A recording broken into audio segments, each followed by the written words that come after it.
প্রিয় সুধী, রূপসী বাংলার পক্ষ থেকে আমরা আপনাদেরকে দেখাচ্ছি আজকে আওয়ামী লীগ এর কার্যক্রম নিষিদ্ধ করার ঘোষণার প্রেক্ষিতে যে ঢাকা বিশ্ববিদ্যালয়ের যেই শাহবাগে সেখানে দুইটি গরু জবাই করে তারা বলিভোজ করাচ্ছে সাধারণ মানুষকে। তারা একটি উৎসবের আমেজের মতো কাজ করছে যে আওয়ামী লীগ নিষিদ্ধ এবং তারই ধারাবাহিকতায় তারা বলিভোজ করাচ্ছে সাধারণ মানুষকে।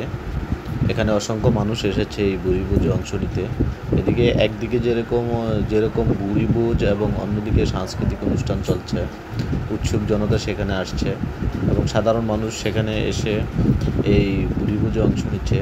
আমরা জানেন যে গতকাল আওয়ামী লীগ নিষিদ্ধের যে ঘোষণা হয়েছিল সেটি আজকে প্রজ্ঞাপন আকারে জারি হওয়ার পরেই এই শাহবাগে তারা বঙ্গবন্ধু এবং শেখ হাসিনার নামে দুটি গরু জবাই করে সেখানে বলিভোজের ব্যবস্থা করেছে।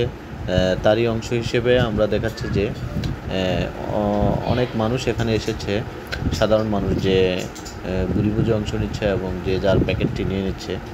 আমরা রূপসী বাংলার পক্ষ থেকে আমরা আপনাদেরকে সর্বশেষ যে শাহবাগের বলিভোজের পরিস্থিতি সেটি আমরা আপনাদেরকে দেখানোর চেষ্টা করছি।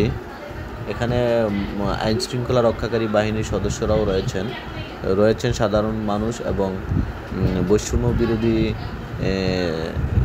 ছাত্র আন্দোলনের সমন্বয়ক যারা আছেন তারাও এখানে রয়েছেন। মূলত এনসিপির পক্ষ থেকে এই আয়োজনটি করা হয়েছে, যে বলিভোজের আয়োজন। ঢাকার যে শাহবাগ